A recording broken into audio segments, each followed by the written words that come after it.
We turn next tonight to the major development in the Russia investigation. The special counsel, for the first time, questioning a member of President Trump's cabinet, interviewing Attorney General Jeff Sessions. Sessions, we have learned, was questioned for hours about his contacts, his conversations with the Russians during the campaign. And tonight here, we are also learning what Mueller wants to ask the president about, two key issues.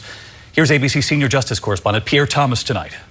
Tonight, we've learned the special counsel's Russia investigation has reached right into President Trump's own cabinet.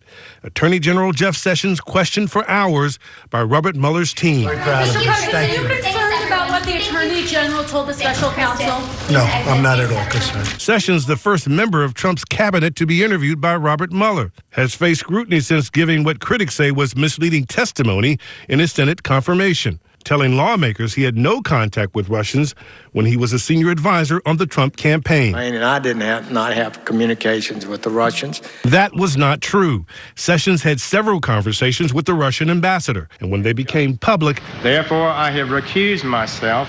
The Attorney General recused himself from the Russia probe. I am disappointed in the Attorney General. If he was going to recuse himself, he should have told me prior to taking office, and I would have quite simply pick somebody else. Sources tell ABC News Mueller's team questioned Sessions about those conversations with the ambassador and his own role in the Trump campaign. Here he is at a meeting of the candidate's foreign policy team, just one seat away from campaign advisor George Papadopoulos. Papadopoulos, who is cooperating with Mueller's probe, says he offered to arrange a meeting between Trump and Vladimir Putin. Sessions said he didn't remember.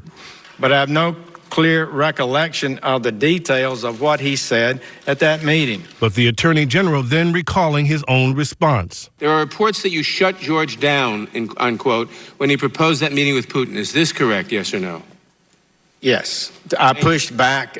Sources tell ABC News Mueller's team also questioned Sessions about the firing of former FBI Director James Comey. And tonight we're learning that Comey reportedly sat down himself with the special counsel's team late last year. The focus of that interview? A series of Comey's memos documenting what he found to be troubling about requests from the president. The president says when he fired Comey, he had the Russia investigation on his mind. When I decided to just do it, I said to myself, I said, you know, this Russia thing with Trump and Russia is a made-up story. Pierre Thomas with us live tonight. And in the meantime, Pierre, the president has claimed top FBI officials are biased against him. And tonight we're learning of pressure on the new FBI director, Christopher Wray, to replace his own deputy. Yes, David. Sources tell us that the Attorney General has been urging Director Wray to remove his senior leadership to basically clean house. But we're told that Director Wray has pushed back, saying the decision is his and his alone, David. Pierre Thomas with us here in New York. Pierre, thank you. And as I mentioned, we have also learned tonight of two key issues Robert Mueller would like to ask President Trump about. So let's get right to our chief White House correspondent, Jonathan Karl, who's with us here in New York tonight. And John, what are you learning? Well, we know that two of the issues that Mueller wants to focus on are the firing of James Comey and the firing of Michael Flynn. But I've got to tell you, David, there is no guarantee this interview will happen. In fact, I think this could become a big fight. I have spoken to people very close to the president who say that he should do everything everything possible to stop this interview from happening, that it could be a disaster, even though he told me back in June he would be 100% willing to do it. Yes, we remember that. And in the meantime, you heard the president today saying about Jeff Sessions being interviewed by Mueller that he's not at all concerned, were his words. What are you learning from your sources inside the White House? Well, the president's legal team is saying they think this is another sign that Mueller is wrapping up his investigation. He's getting to the final phases. But this is also an indication that Mueller is getting very close to the president, David. He is leaving no stone unturned. John Karl with us in New York. Good to have you here for a change. Turn next to the breaking headline from the White House at this hour. President Trump just telling reporters, including our John Karl, that he's actually looking forward to answering questions from the special counsel Robert Mueller, and that he would do so under oath. Here's ABC senior White House correspondent Cecilia Vega tonight. Tonight, President Trump saying definitively he wants to sit down with special counsel Robert Mueller, and the president telling ABC's Jonathan Karl he is willing to do it under oath. I would do it. ABC News has learned the president's lawyers are now gearing up for a possible presidential interview with the special counsel, hoping Mueller will agree to a combination of written and in-person answers. Sources tell ABC Mueller's team has already interviewed the top intelligence officials in the Trump administration. investigation. CIA Director Mike Pompeo, Director of National Intelligence Dan Coats, and NSA Director Mike Rogers. And just last week, Attorney General Jeff Sessions. That lineup raising questions about whether Mueller's inquiry may now be zeroing in on whether the President of the United States obstructed justice. Sources say the special counsel wants to ask President Trump himself about the firings of former National Security Advisor Michael Flynn and former FBI Director James Comey.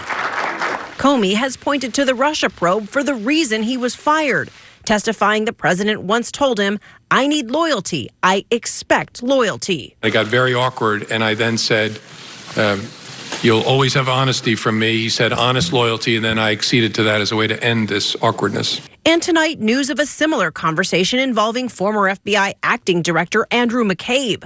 In an Oval Office meeting last year, the president asking McCabe how he voted in the 2016 election. McCabe responded, he does not vote. Does the president make a habit of asking career government officials their voting habits? Not that I'm aware of, no. Did he ask Andrew McCabe how he voted? Look, the president and Andrew McCabe have had limited and pretty non-substantive conversations. I can't get into the details of what was discussed. I wasn't there. But that's a kind of a yes or no question. He did or didn't ask. I wasn't in the room. I don't know what was discussed. I know he didn't ask me, so I can tell you that. So today we asked the president, Mr. President, did you ask Andrew McCabe who he voted for? He did not respond.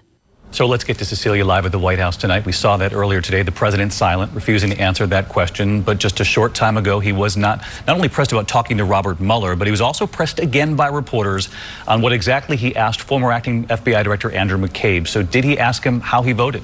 Well, David, just a few minutes ago, the president surprised reporters meeting here in the White House. He says he doesn't remember asking McCabe how he voted in 2016. He said, though, it wouldn't be a big deal if he did indeed ask that question. As you mentioned, John Karl was in that meeting today. He reports that the president seems eager to sit down and talk with Robert Mueller. The president suggested that interview could happen within the next 2 to 3 weeks, as soon as possible, President Trump said. And David, he says he believes Mueller will treat him fairly. Cecilia Vega, our thanks to both you and John tonight. In the meantime, some Republicans on the attack against the FBI and the special counsel investigation. They're now demanding answers about missing text messages between 2 FBI staffers, one of whom worked on the special counsel's team. He was then asked to leave after some of those texts revealed personal opinions about then candidate Donald Trump and Hillary Clinton. Here's ABC senior justice correspondent Pierre Thomas tonight. On Capitol Hill today, Republicans escalating their attacks on special counsel Robert Mueller's investigation. American public should have some very serious concerns. But Republican Senator Ron Johnson pointing to personal text messages exchanged between Peter Strzok, a former member of Mueller's team, and Lisa Page, an FBI lawyer seen in this alumni picture. In text sent during the campaign, the couple exchanged their private thoughts, including critical comments about a number of political figures, including candidate Trump, Strzok calling him an idiot, Page saying he's awful. Mueller learned of those texts over the summer and immediately removed Strzok from the investigation. But Senator Johnson now raising questions about a potential larger FBI conspiracy against the president. We have an informant that's talking about a group that were holding secret meetings off-site. There's so much smoke here. There's so much suspicion. Let's stop there. A secret society, secret meetings off-site of the Justice Department. Correct. Today, Johnson refusing to produce evidence, but pointing to another text exchange between Strzok and Page. all I'm saying is I've heard it's right in the text. You can see the text. They use that. Maybe we ought to have the first meeting of the secret society. It's not my words, that's theirs. But Republicans have not released that text message, and its meaning is unclear. But now the president is raising questions about why the FBI is missing records of texts between the couple during a critical 5-month period from the transition to the start of the Mueller probe. I think he thinks that there's a great cause for concern that 5 months worth of text messages have gone missing. The FBI says the text disappeared because of a technical glitch. And today, the Republican chairman of the Senate Intelligence Committee suggests he accepts the explanation. I'll let the FBI explain where the glitch is, but it's not limited, as I understand it, to 2 people's text messages. It's across the board at FBI. Democrats believe Republicans are just trying to undermine the special counsel. I think there has been a great deal of activity on the other side intending to either divert attention from Mueller or even stand in his way. Pierre Thomas with us live tonight from our Washington bureau. And Pierre, this is a political battle, and ultimately the American people will decide whether those personal text messages were appropriate or not. But Republican Senator Richard Burr just there moments ago seeming to try to put this all into context of some sort.